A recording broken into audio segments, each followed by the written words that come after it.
बहुत बहुत स्वागत है प्यारे बच्चों आप सभी का आज की इस वीडियो में। और आज की इस वीडियो में हम डिस्कस करेंगे क्लास 8 का आपका इंग्लिश का जो सब्जेक्ट है बच्चों, इसी के मिड टर्म के एग्जाम के लिए आज हम लोग एक मोस्ट इंपॉर्टेंट सैंपल पेपर को डिस्कस करने वाले हैं बच्चों, जिसके हर एक क्वेश्चन को आपको मैं सॉल्यूशन के साथ में समझाने वाला हूं। ठीक है बच्चों, और ये सैंपल पेपर अभी 4-5 दिनों में ही आपका 26 सितंबर को जो मिड टर्म का एग्जाम होने वाला है बच्चों, इसके लिए बहुत ज्यादा इंपॉर्टेंट है। क्योंकि जो भी क्वेश्चन इस वीडियो में हम डिस्कस करेंगे उन क्वेश्चन से आपके मिड टर्म के एग्जाम की आपकी जो प्रिपरेशन है, आपकी जो प्रैक्टिस है, बहुत अच्छी हो जाएगी और क्वेश्चन आने के भी चांसेस हैं।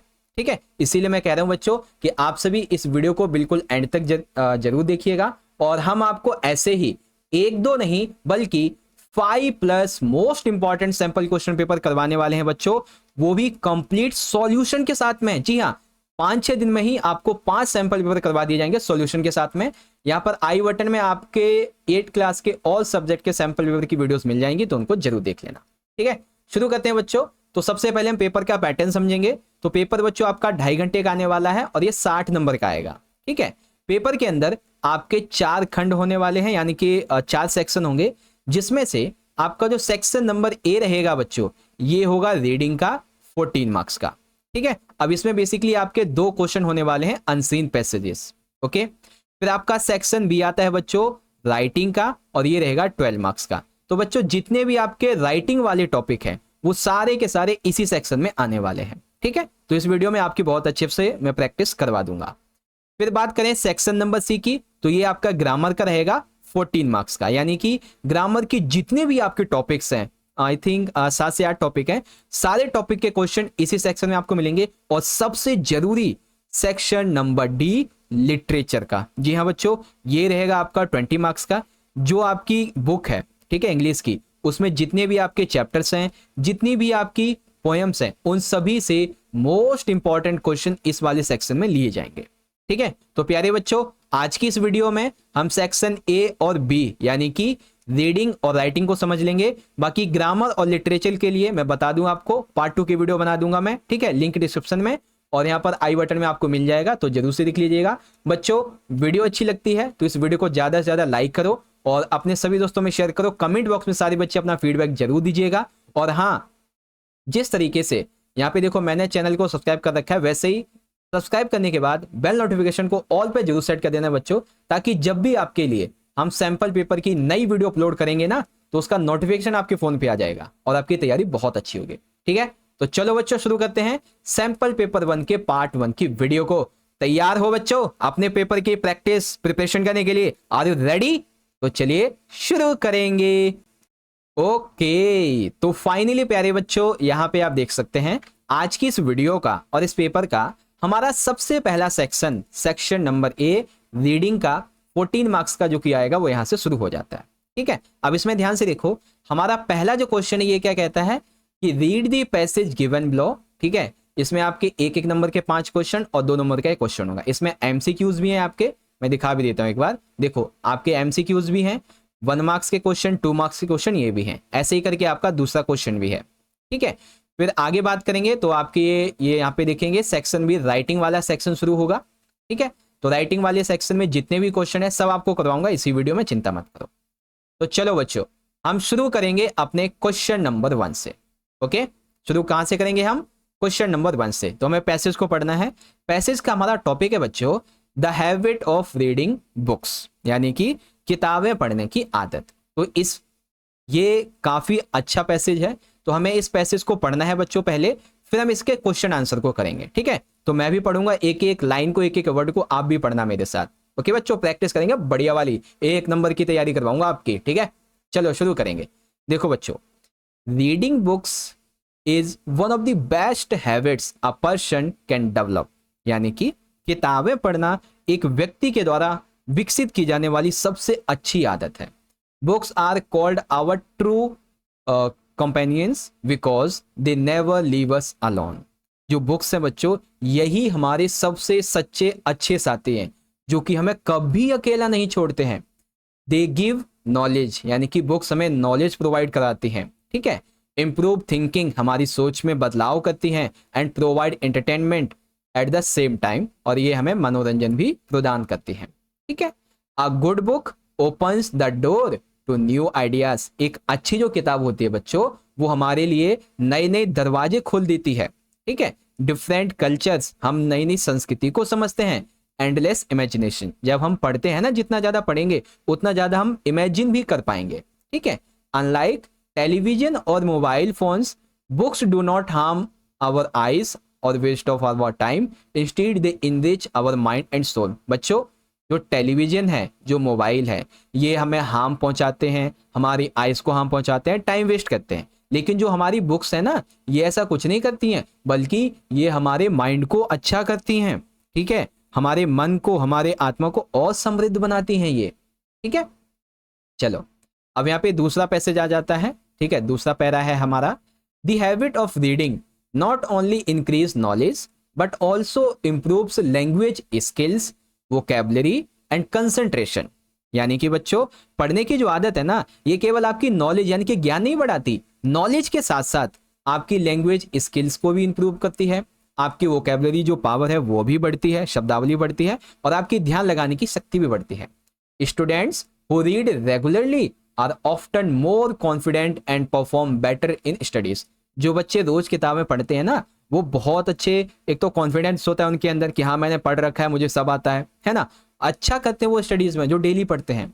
Books also teach values, books हमें कुछ शिक्षा भी प्रोवाइड करवाती है, जैसे कि ऑनेस्टी, काइंडनेस एंड पेशेंस। यानी कि बच्चों, बुक्स जो है हमें ईमानदारी, दयालुता और धैर्य भी सिखाती हैं। Reading stories, biographies and moral books inspires us to live a better life and face challenges with courage. अच्छी किताबें जब हम पढ़ते हैं, नई नई कहानियां, जीवनियां, नैतिक पुस्तकें पढ़ते हैं, तो ये हमें जीवन जीने के लिए और चुनौतियों से लड़ने के लिए हमें ना इनकरेज करती हैं। ठीक है, हमें प्रेरणा देती हैं दरअसल। ठीक है, आगे देखो, sadly in today's digital world many people are losing interest in books. ये सही बात है बच्चों, आज की ये जो मॉडर्न दुनिया है ना, आज के टाइम पे क्या हो रहा है, लोग किताबें छोड़ के डिजिटल वर्ल्ड में खोते जा रहे हैं, है ना।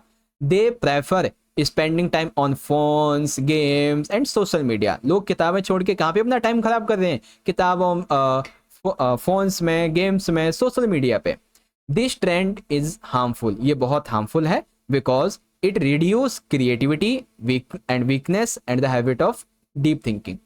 हम ये फोन जो ज्यादा चलाते रहते हैं ना, सोशल मीडिया पे बने रहते हैं, इसका बहुत खतरनाक प्रभाव ये पड़ेगा बच्चों कि हमारी क्रिएटिविटी खत्म हो जाएगी, हम अंदर ही अंदर कमजोर हो जाएंगे, हमारी सोचने की शक्ति खत्म हो जाएगी। To bring back the joy of reading, parents and teachers should encourage children to spend at least some time daily with books।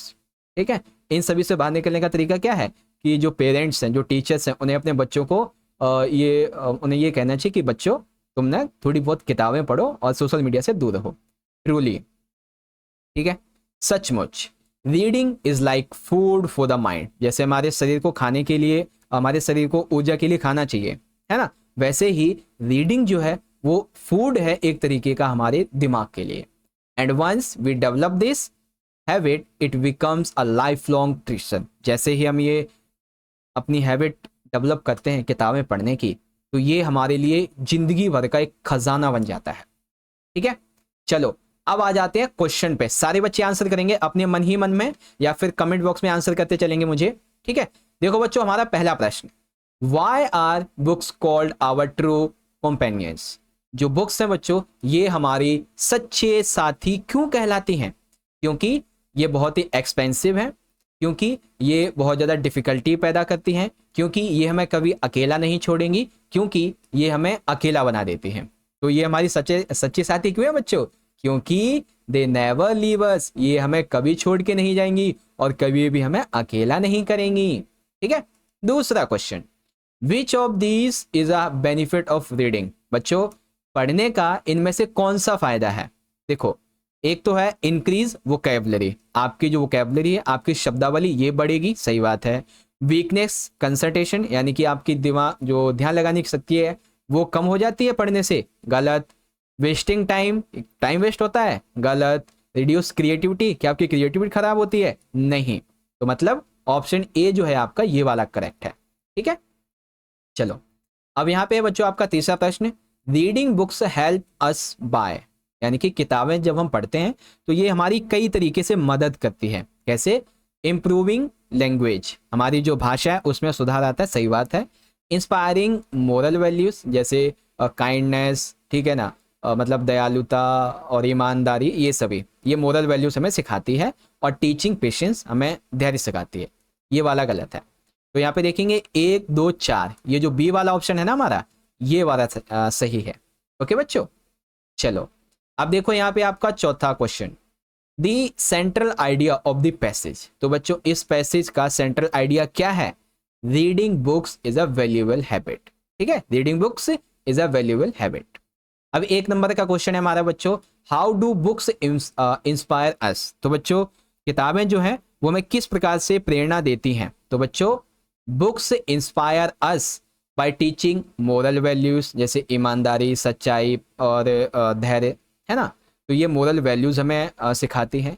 Sharing real life stories, जब हम किसी की जीवनी पढ़ते हैं ना तो हम रियल लाइफ स्टोरीज हमें प्राप्त होती हैं। Motivating us to face challenges with courage and honesty, यानी कि हमें जो है मोटिवेट करती है ताकि हम किसी भी चैलेंज को जो है ईमानदारी से और शक्ति से उसका सामना कर सकें। ओके बच्चों, अब 2 नंबर का हमारा अगला question, why is the habit of reading important for student, यानी कि आप लोग जो हो, ठीक है, आप लोगों के लिए क्यों जरूरी है भाई कि आप पढ़ें? पढ़ने की एक आदत बनानी आपके लिए क्यों जरूरी है? क्योंकि बच्चों जब आप पढ़ते हैं तो रीडिंग इंप्रूव्स वोकैबुलरी, आपकी शब्दावली बढ़ती है, लैंग्वेज स्किल आपकी अच्छी होती है और आपकी ध्यान लगाने की शक्ति बढ़ती है। It makes student more confident and helps them perform better in studies. जब आप अच्छे से पढ़ते हैं तो आपके अंदर कॉन्फिडेंस होता है, आप पढ़ाई में भी अच्छा काम कर पाते हैं। ठीक है, books also develop creativity and provide valuable lesson for life, ये हमें जीवन के मूल्य सिखाती है, इसीलिए पढ़ना हमारे लिए बहुत जरूरी है।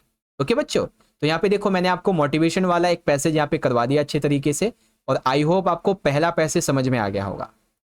ठीक है, चलो बच्चों अब शुरू करेंगे passage number 2, reading the passage given below. इसका हमारा टॉपिक है major agriculture crops in India. इसका मतलब है भारत में प्रमुख कृषि फसलें। ठीक है, तो इससे आपका साइंस का थोड़ा बहुत टॉपिक भी क्लियर हो जाएगा। तो हमारा पहला पैरा देखिए क्या कहता है बच्चों, India is an agriculture based country where different crops are grown according to climate, soil and season. बच्चों भारत आप सभी को पता है एक एग्रीकल्चर बेस्ड कंट्री है, यानी कि कृषि प्रधान देश है, जहां पर क्लाइमेट के माध्यम से, सॉइल और जो सीजन है इसके माध्यम से डिफरेंट जो क्रॉप्स होती हैं वो यहाँ पे ग्रो होती हैं। ठीक है, मेजर क्रॉप्स जैसे कि इंक्लूड राइस, वीट, कॉटन, सुग्रेन्स, बहुत सारी फसलें हैं जैसे कि चावल, गेहूं, कपास, गन्ना, ये सभी शामिल हैं। Rice is mainly grown in Punjab, rice ज्यादातर कहाँ पे उगता है बच्चों? Punjab, West Bengal, Uttar Pradesh, Andhra Pradesh and Chhattisgarh. ठीक है, राइस यहाँ पे उगता है। It requires high rainfall and warm temperature and is mostly cultivated in the kharif season June to October. तो ये आपका साइंस का भी क्वेश्चन है, खरीफ सीजन कब से कब तक आता है, चावल कहाँ उगाया जाता है और किस स्थिति में उगाया जाता है? तो एक तो बारिश ज़्यादा चाहिए, टेम्परेचर भी इसे ज़्यादा चाहिए, है ना, और ये खरीफ सीजन में उगता है। तो आपका साइंस का टॉपिक भी हो गया है छोटा सा क्लियर, और आपका यहाँ पे प्रैक्टिस भी हो गई, है ना। अब इसका अगला para, wheat is the main rabi crop grown in Punjab, Haryana, Uttar Pradesh and Madhya Pradesh. बच्चों गेहूं जो है ये मुख्य कैसी फसल है बच्चों? गेहूं एक मुख्य फसल है, रबी फसल, ठीक है, जो कि पंजाब, हरियाणा, यूपी, एमपी यहाँ पे उगाई जाती है। It needs cool climate, fertile soil and is sown in November December in harvested in March April. यानी कि ये जो फसल होती है ना बच्चों, ये ठंडी जलवायु और उपजाऊ मिट्टी की आवश्यकता होती है इससे। ये नवंबर दिसंबर में बोई जाती है, मार्च अप्रैल में काट लिया जाता है इसको। तो आपसे पूछा जा सकता है साइंस में कि रबी क्रॉप कौन सी है, कब से कब तक उगाई जाती है, कब काटी जाती है ना। देखा, 1 तीर से 2 निशाने करे हम लोग। Cotton is grown in Maharashtra, cotton, ठीक है। अब हम कॉटन कपास की बात करेंगे तो कपास महाराष्ट्र, गुजरात, तेलंगाना, कर्नाटक में उगता है। कपास के लिए क्या क्या चाहिए बच्चे? तो कपास यानी cotton, it requires hot climate, गर्म वातावरण, ब्लैक सॉइल, काली मृदा and is cultivated in kharif season, kharif season में ये उगती है। तो ग्रेन्स, ठीक है, यानी कि गन्ना is mainly grown in UP, Maharashtra, Karnataka and Tamil Nadu. तो गन्ना कहाँ पे उगता है? यूपी, महाराष्ट्र, कर्नाटक, तमिलनाडु। इसके लिए क्या क्या चाहिए? तो required high temperature, sufficient water, यानी कि टेम्परेचर हाई चाहिए, वाटर थोड़ा बहुत होगा चलेगा, फर्टाइल सॉइल यानी कि उपजाऊ भूमि चाहिए, and it is a long duration crop harvested almost year round, यानी कि ये पूरे साल में एक या दो बार इसको काटा जाता है। ठीक है, understanding crop patterns helps in planning agriculture production, food security and irrigation facilities. जब हम फसल पैटर्न को समझते हैं ना बच्चों, तो कृषि उत्पादन, खाद्य सुरक्षा, सिंचाई सुविधा, इसकी योजना, इसकी प्लानिंग कर पाते हैं। Different crops grown in different regions based on climate, soil, ensuring India provides a variety of food and cash crops to meet domestic and export demands। मतलब कि बच्चों जलवायु और मिट्टी के आधार पे हर अलग अलग इलाके में अलग अलग फसलें उगाई जाती हैं। भारत में कुछ फसलें खुद की हैं उसकी, तो कुछ ये दूसरे देशों से मंगाता है ना। कुछ नकदी फसलें हैं तो कुछ खाद्यान्न वाली हैं। ओके बच्चों, तो यहाँ पे आपका साइंस का टॉपिक भी क्लियर हो गया और इंग्लिश का भी। अब आ जाओ एमसीक्यूज में। तो पहला क्वेश्चन है बच्चों, which crop is mainly grown in kharif season. तो बच्चों खरीफ सीजन में कौन सी फसल उगाई जाती है? तो अभी अभी हमने इसमें पढ़ा था बच्चों कि खरीफ सीजन में कौन कौन सी फसलें उगाई जाती हैं। ठीक है, तो देखो यहाँ पे खरीफ सीजन, एक तो रही आपकी ये राइस। ठीक है, कौन सी है? राइस। तो ये रही बच्चों आपका आंसर, ऑप्शन नंबर सी। दूसरा question, in which states is wheat mainly grown. तो बच्चों व्हीट यानी कि गेहूं ज्यादातर कौन से इलाकों में उगता है बच्चों? तो अभी हमने देखा था गेहूं गेहूं गेहूं कहाँ है गेहूं, ये देखो व्हीट कहाँ पे, पंजाब, हरियाणा, यूपी, एमपी, इन चार स्टेट्स में, पंजाब, हरियाणा, यूपी और एमपी। ठीक है, तो ये रहा पंजाब, हरियाणा, यूपी और एमपी, यहाँ पर व्हीट ज्यादातर उगता है। ठीक है, देखो बच्चों तीसरा MCQ, cotton requires which type of soil and climate. तो कॉटन के लिए हमें क्या क्या चाहिए होता है? तो आ जाओ इसको एक बार ढूंढ लेते हैं हम यहाँ पे। कॉटन के लिए हमें क्या क्या चाहिए? ये रहा, देखो कॉटन के लिए हमें चाहिए हॉट क्लाइमेट, ब्लैक सॉइल और खरीफ सीजन। ठीक है, हॉट क्लाइमेट और ब्लैक सॉइल चाहिए। ओके, तो ब्लैक सॉइल और हॉट क्लाइमेट यानी कि एक और दो, ये दो चाहिए केवल। ठीक है, बी वाला सही है हमारा। चलो अब यहाँ पे आता है हमारा चौथा वाला प्रश्न। तो grains is mainly grown in which state, यानी कि गन्ना जो है बच्चों वो ज्यादातर कहाँ पे उगाया जाता है? अभी हमने देखा था, तो ग्रेन्स कहाँ पे मेनली उगता है? यूपी, महाराष्ट्र, कर्नाटक और तमिलनाडु, है ना। तो देखते हैं इसका आंसर कहाँ पे है। ये रहा देखो, यूपी, महाराष्ट्र, कर्नाटक एंड तमिलनाडु, ये वाला हो जाएगा डी। ओके बच्चों, चलो अब यहाँ पे आपका एक नंबर का पहला क्वेश्चन, उसके बाद 2 नंबर का आएगा। तो एक नंबर का क्वेश्चन है, when is wheat sown and harvested in India. तो गेहूं जो है ये किस मौसम में उगाया जाता है और कब इसकी कटाई की जाती है? तो देखो बच्चों, wheat is sown in November and December, इसको बोया जाता है नवंबर दिसंबर में। हार्वेस्ट किया जाता है बच्चों मार्च और अप्रैल में।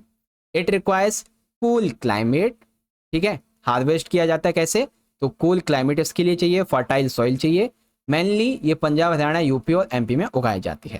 ठीक है, अब इसी का 2 नंबर का क्वेश्चन है, compare the seasonal requirements of rice and cotton. तो बच्चों राइस और कॉटन के लिए आपको कंपेयर करनी है इनकी मौसम के हिसाब से कि किसको किसको क्या क्या चाहिए होता है।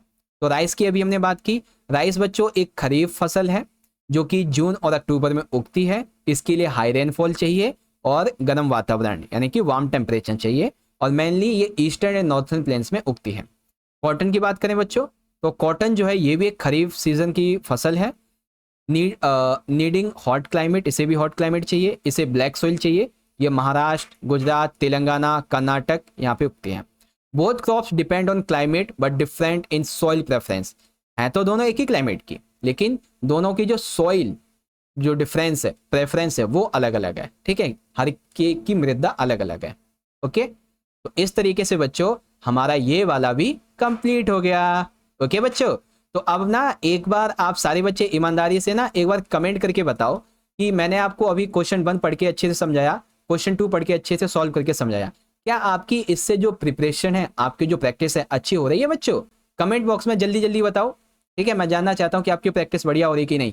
चलो अब शुरू करेंगे बच्चों अपने अगले खंड को, यानी कि अगला सेक्शन, सेक्शन बी, जो कि रहेगा राइटिंग का, और ये आएगा 12 मार्क्स का। ठीक है, अब देखो बच्चों, यहां पर आपका क्वेश्चन नंबर 3 जो है, इसमें आपको ए या बी में से कोई एक अटेम्प्ट करना है, 6 नंबर का है। अब इसमें जो ए वाला पार्ट है ना, इसमें एक ट्विस्ट है। ट्विस्ट ये है कि एग्जाम के अंदर पिछले मैं यूं कहूं कि 3-4 साल से ना सिर्फ एक ही टॉपिक आ रहा है। ठीक है, और वो टॉपिक है बच्चों mock drill in my school, इसके ऊपर एक पैराग्राफ राइटिंग। ठीक है, लेकिन जैसा कि आपको पता है इस साल आपका पेपर का पैटर्न थोड़ा चेंज हुआ है, तो इस बार जो है ना आपका चौथा क्वेश्चन 2 तरीके से बन सकता है। एक तो पैराग्राफ राइटिंग आ जाएगी मॉक ड्रिल के ऊपर, और एक आपका एक और चैप्टर है वो फ्रीडम वाला, ठीक है, ग्लिम्पिस ऑफ पास्ट वाला, वहां से एक पैसेज बनेगा, पैराग्राफ बनेगा, तो वो भी आपको करवा दूंगा। और साथ ही साथ यहां से आपकी स्टोरी राइटिंग भी बनती है।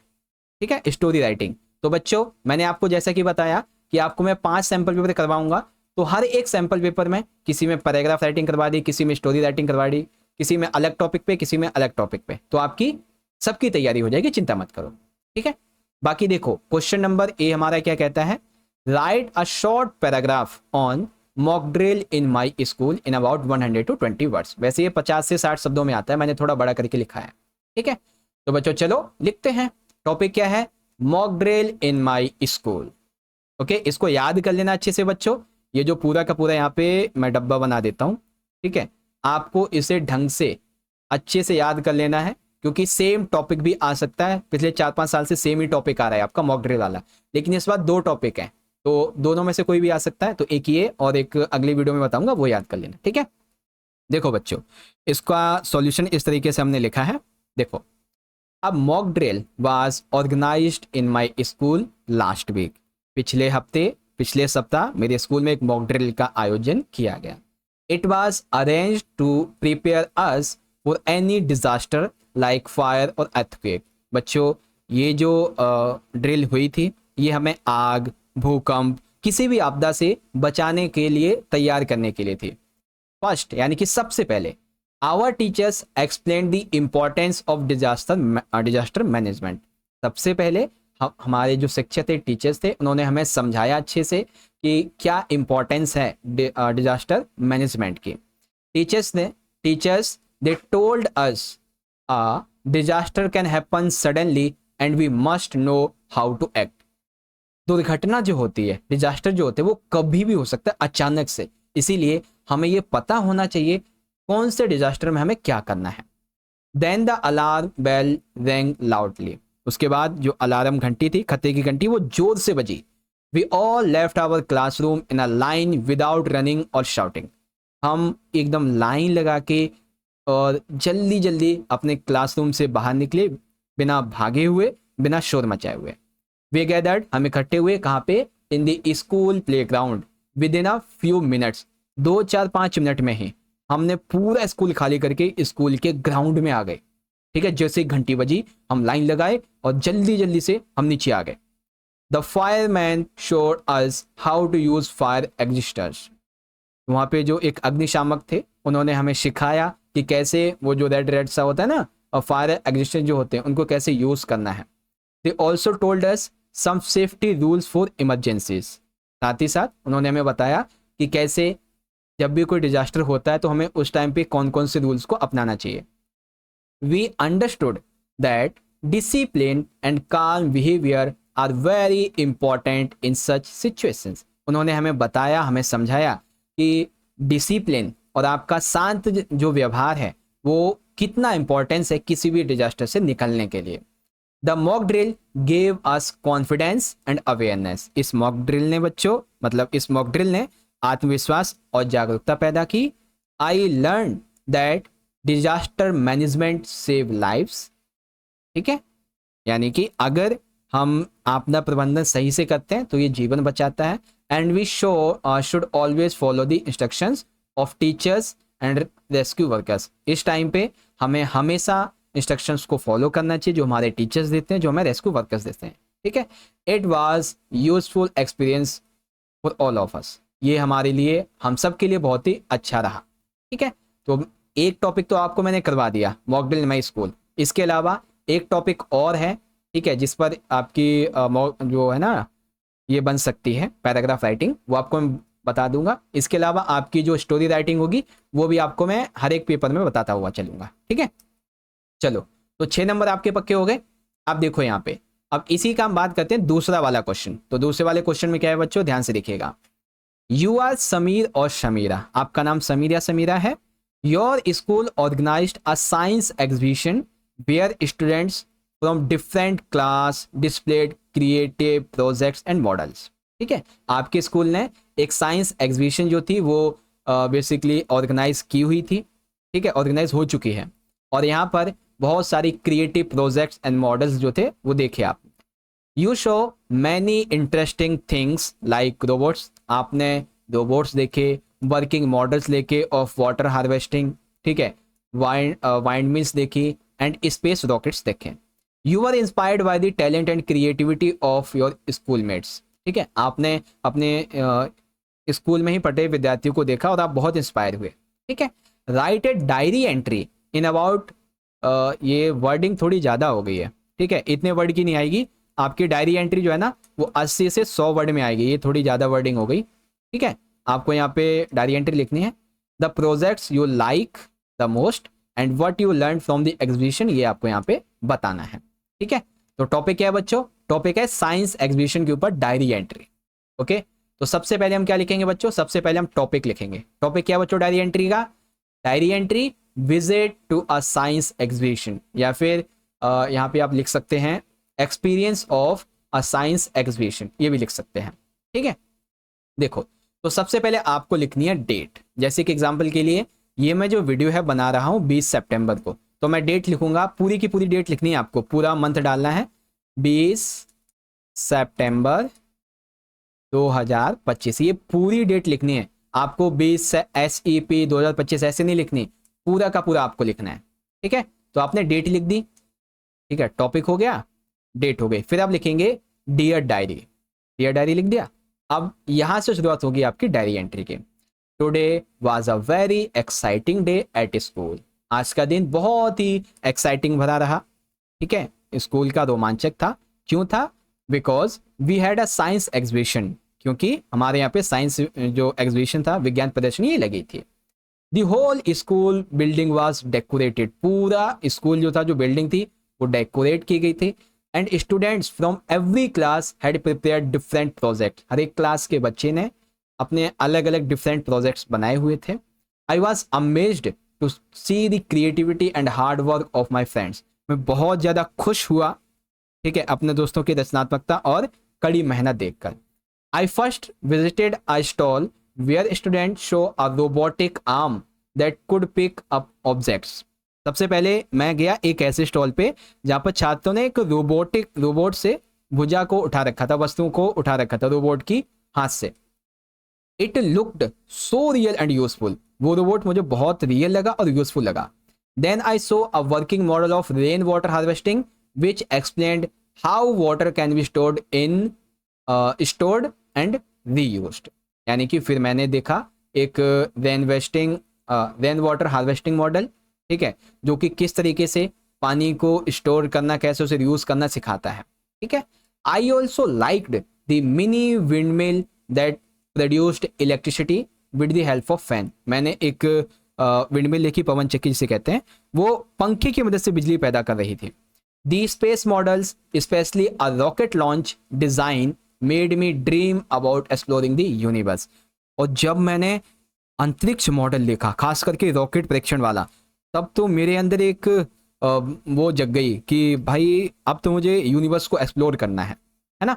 उसके बाद इस तरीके से द टीचर्स एंड जजेस praised the efforts of the students, शिक्षकों और निर्णायकों ने छात्रों के जो प्रयास थे, मेहनत थी, इसकी सराहना की। I realise that science is not only about books but also about practical ideas that can help society, science जो है बच्चों ये केवल बुक्स में ही नहीं बल्कि ये प्रैक्टिकली आइडियाज में भी जरूरी है, ताकि ये सोसाइटी की हेल्प कर सके।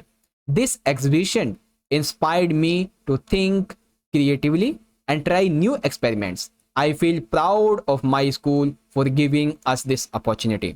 मुझे अपने विद्यालय पर गर्व है कि उन्होंने मुझे अवसर दिया। फिर आप लिखेंगे अपना नाम, समीर, समीरा। ठीक है, लो जी भाई, हो गई आपकी डायरी एंट्री पूरी। मैंने थोड़ी बड़ी करके बताई है, आपको थोड़ी छोटी लिखनी है। ठीक है, चलो बच्चों, तो आपका ये वाला क्वेश्चन होगा यहाँ पे, क्वेश्चन नंबर तीसरा वाला पैराग्राफ राइटिंग डायरी एंट्री का। Very good. चलो अब शुरू करेंगे अगले क्वेश्चन को, जो कि है question 4, attempt anyone from A and B, और ये भी 6 नंबर का है। तो यहाँ पे देखो क्वेश्चन नंबर 6 आपसे क्या कहता है, ये कहता है write a letter to the principal seeking permission to present a skit about the importance of hard work in the morning assembly on Labour Day. बच्चों आपको मैं एक चीज बताऊं, आपकी 8वीं क्लास में ना लेटर के लिए सिर्फ 3 ऐसे टॉपिक हैं। ठीक है, 3 या 4 कह लो, 3 या 4 ऐसे टॉपिक हैं जहां से 100% है कि आपका लेटर यहीं से आएगा। ठीक है, तो आपको जो मैं 5 सैंपल पेपर करवाऊंगा उनमें यही 3-4 जो टॉपिक है इसको समझाऊंगा अच्छे से, और हर एक पेपर को देखते जाइएगा ताकि आपकी तैयारी लेटर की, पैराग्राफ राइटिंग की, डायरी एंट्री की, नोटिस की, सबकी बढ़िया हो जाए। ओके, तो चलो हम पहले वाले को करेंगे, मतलब दोनों करेंगे हम। तो लेटर लिखेंगे प्रिंसिपल को। तो बच्चों हम प्रिंसिपल को लेटर कैसे लिखते हैं, लेटर ऐसे लिखते हैं, टू द प्रिंसिपल, आपके स्कूल का नाम government boys senior secondary school Pratibha, जो भी है आपका senior secondary Pratibha school, Karol Bagh, Delhi 111001। Subject क्या है, permission to present a skit on importance of hard work. ठीक है, विषय क्या है बच्चों, विषय है हमारा कड़ी मेहनत का महत्व। इस पर हमें एक नाटक प्रस्तुत करने की हमें अनुमति दी, परमिशन मांग रहे हैं। तो स्टार्टिंग कैसे करेंगे, रिस्पेक्टेड सर और मैडम, और इसके बाद में ना अगर आप ये संबोधन वाचक लगा देते हैं तो ये बहुत अच्छा रहता है, क्योंकि इस सिंबल से टीचर को पता चलता है कि हाँ आप जिसको ये लिख रहे हो उसने आपने बेसिकली क्या बोलते हैं, आदर दिया है, सम्मान दिया है। ठीक है, ओके, तो चलो इसको हम पढ़ते हैं। देखिए आगे क्या लिखेंगे, I am writing to seek your kind permission on behalf of our class. आपका जो भी क्लास है सेक्शन है ये, यानी कि मैं अपनी कक्षा 8वीं की ओर से आपकी अनुमति हेतु ये पत्र लिख रहा हूं। We have prepared a short skit on the theme importance of hard work and we wish to present it during the morning assembly on Labour Day. हमने कड़ी मेहनत का महत्व इस विषय पर एक लघु नाटिका तैयार की है और हम इसे मजदूर दिवस के सुबह सुबह प्रस्तुत करना चाहते हैं। This skit is designed to show how hard work, हमने जो नाटिका तैयार की है ये बताएगी लोगों को, मतलब छात्रों को, टीचर्स को, कि hard work, dedication and perseverance lead to success and how every worker's effort contributes to society. ठीक है, ये इस नाटिका का उद्देश्य ये दर्शाना है कि कड़ी मेहनत, लगन और दृढ़ता से आप कैसे सफलता की ओर जा सकते हैं, कैसे हर एक जो वर्कर है वो इस देश के लिए, इस समाज के लिए योगदान देता है। Our class teachers has guided us in preparing the script and we have been rehearsing regularly to ensure a smooth performance. हमारे क्लास टीचर ने हमें इस स्क्रिप्ट को तैयार करने में हमारा मार्गदर्शन किया और हम एक सहज प्रदर्शन सुनिश्चित करने के लिए नियमित रूप से अभ्यास भी कर रहे हैं। The skit on short, simple and meaningful and we believe it will inspire our fellow students to value hard work in their daily lives. ठीक है, ये नाटक छोटा है, सरल है, सार्थक है और हमें विश्वास है कि ये हमारे साथी छात्रों को अपने दैनिक जीवन में कड़ी मेहनत के महत्व के लिए प्रेरित भी करेंगे। ठीक है, फिर यहाँ पे बच्चों, we kindly request you to allow us perform this skit on 1st May during the assembly. आपसे विनम्र निवेदन है कि 1 मई को सभा के प्रार्थना के दौरान हमें यह नाटक प्रस्तुत करने की अनुमति दें। Your permission will encourage us to present our best and make the programme educational and enjoyable for everyone. आपकी अनुमति हमें सर्वश्रेष्ठ प्रदर्शन करने के लिए प्रोत्साहित करेगी, कार्यक्रम के सभी के लिए शिक्षाप्रद और मनोरंजन भी बनाएगी। उसके बाद थैंकिंग यू योर्स ओबिडेंटली, यानी कि आपका आज्ञाकारी शिष्य, क्लास सेक्शन और डेट। ठीक है, थैंक यू यानी कि धन्यवाद, ओबिडेंटली आपका आज्ञाकारी शिष्य, आपका नाम, क्लास सेक्शन और एक डेट। ठीक है, तो ये हो गया आपका लेटर प्रिंसिपल के लिए। ओके बच्चों, प्रिंसिपल के लिए आपका लेटर हो गया। अब देखो, जैसा कि आपको मैंने बताया लेटर के आपके 3 से 4 टॉपिक हैं। अब जो आपको मैं आगे लेटर करवाऊंगा उसमें से आपके 2 लेटर तो आपके चैप्टर में दिए गए हैं, आप देखेंगे ना, तो 2 लेटर आपके जो नए चैप्टर हैं उनमें दे रखे हैं। चलो अब हम चौथे का दूसरा पार्ट करेंगे बच्चों, जो कि है write a notice for the notice board asking students of your school to donate in kind for victims of a recent natural disaster. Simple सी बात है बच्चों, आपको क्या करना है, आपको एक नोटिस लिखना है। कैसे? अपने स्कूल के विद्यार्थियों से हाल ही में कोई भी प्राकृतिक आपदा जैसे बाढ़ आई है, ठीक है, तो उस बाढ़ से पीड़ित लोगों के लिए दान देने के लिए अनुरोध करते हुए आपको एक नोटिस लिखना है। ठीक है बच्चों, तो ध्यान रखिएगा एक बात को बड़े गौर से, नोटिस आपको हमेशा बॉक्स में लिखना है। नोटिस किस में बनाना है? बॉक्स में। लेकिन बॉक्स आपको कब बनाना है? जब आपका नोटिस पूरा हो जाए, पहले मत बना देना, क्योंकि पता है क्या है, जैसे मान लो आपने ना पहले बॉक्स बना दिया, आपने सोचा था कि आपका नोटिस जो है ना वो कुल मिला के ये 6 लाइन में आ जाएगा, लेकिन वो तो चला गया 7-8 लाइन में, तो बॉक्स खराब हो जाएगा ना। तो पहले आपका जितनी लाइन में नोटिस आता है वो लिख लो और उसके बाद में इस पे एक बॉक्स बना दो। बॉक्स बनाना जरूरी है, ठीक है। नोटिस के लिए सबसे पहले आप लिखेंगे एनजीओ, संस्था, स्कूल, ऑर्गेनाइजेशन का जो भी नाम है। जैसे यहाँ पे मैंने स्कूल का नाम लिख दिया, government boys girls senior secondary Pratibha school. इसके नीचे आप लिख देंगे बच्चों नोटिस। क्या लिखेंगे? नोटिस। नोटिस की डेट क्या है? तो जैसे मान लो मैंने डेट लिख दी है 30 सितंबर की, वैसे आपका पेपर तो 26 तारीख को है मैंने 27 को है, मैंने तो 30 कर दी है, ठीक है। 26 तारीख को आपका पेपर है।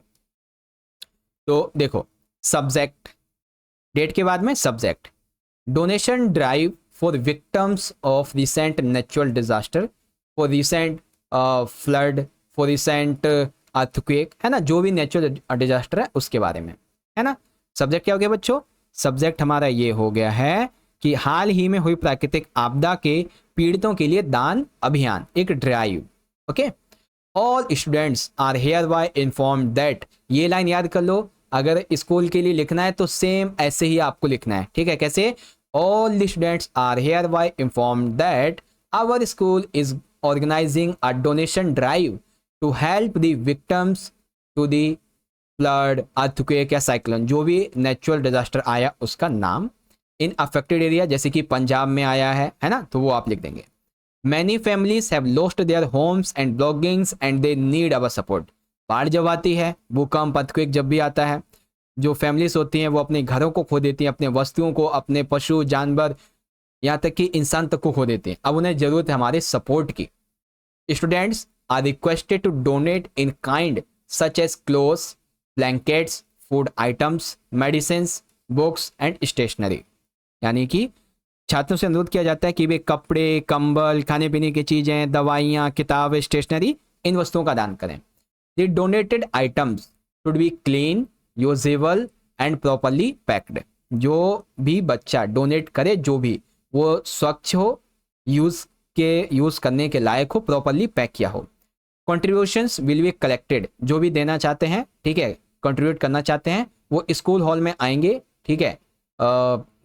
यहाँ पे हमने डेट कौन सी लिखी है, 1 मिनट, 30 सितंबर, तो हम लिखेंगे यहाँ पे 27 सितंबर से 29 सितंबर स्टार्टिंग डेट और एंडिंग की date. Our teachers and volunteers will ensure that all items reach the affected people safely, ठीक है। टीचर्स, वॉलंटियर्स जो है वो इसको देखेंगे, इंश्योर करेंगे कि सारा सामान उन तक पहुंचे। Let us come together and show our kindness, empathy and support for those in need, ठीक है। आइए हम सब एक साथ मिलकर जरूरतमंदों के प्रति अपनी दया, सहानुभूति और समर्थन दिखाएं। Your small contribution can bring a big smile to someone who has lost everything. आपका छोटा सा योगदान किसी ऐसे व्यक्ति के चेहरे पे बड़ी मुस्कान ला सकता है जिसने अपना सब कुछ खो दिया हो। फॉर मोर इन्फॉर्मेशन स्टूडेंट्स में कॉन्टैक्ट, जो भी टीचर का नाम है वो लिख देंगे, और स्टूडेंट काउंसिल, प्रिंसिपल, आप अपना नाम भी लिख सकते हैं, स्कूल का नाम तो हमने ऊपर लिख ही दिया है, ठीक है, आप अपना यहाँ पे नाम लिख देंगे, ठीक है। इस तरीके से आपका ये यहाँ पे टॉपिक पूरा हो जाता है। ओके बच्चों, तो इस तरह से आपने यहाँ पर समझ लिया है आपका जो लेटर था, इसको बहुत अच्छे तरीके से, लेटर तो हो ही गया था, नोटिस भी अब आपने यहाँ पे बहुत अच्छे से समझ लिया है, ठीक है। तो क्वेश्चन 4 6 मार्क्स का यहाँ पर हो जाता है जी आपका पूरा। ओके बच्चों, आ गया समझ? Very good.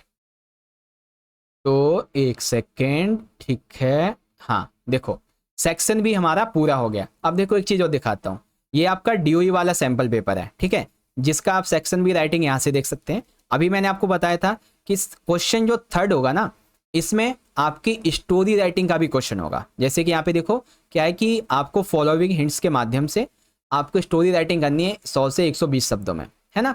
ये आपके लिए हिंट्स दिए हुए हैं, आपको स्टोरी राइटिंग में इन्हें लगाना है। तो बच्चों एग्जाम में स्टोरी राइटिंग और पैराग्राफ राइटिंग इन दोनों से एक टॉपिक तो पक्का आएगा। देखो डायरी एंट्री यहाँ पे है, मैंने आपको डायरी एंट्री करवाई है। लेटर टू द प्रिंसिपल है, ये मैंने आपको करवाया है, ठीक है। जो नोटिस है ये मैंने आपको करवाया अच्छे तरीके से, है ना। अब देखो अगली वाली जो वीडियो होगी, ठीक है, इसी का जो पार्ट 2 वाला वीडियो होगा, उसमें आपको मैं सेक्शन नंबर सी समझाऊंगा ग्रामर का, जो कि 14 मार्क्स का रहेगा, ठीक है। इसके अलावा सेक्शन नंबर सी समझाऊंगा आपको लिटरेचर का, जो कि रहेगा 20 मार्क्स का। ओके प्यारे बच्चों, तो इस तरीके से हमारी आज की ये वीडियो और आज का हमारा ये वाला जो पेपर है, इसका पार्ट 1 यहाँ पर पूरा हो जाता है बच्चों।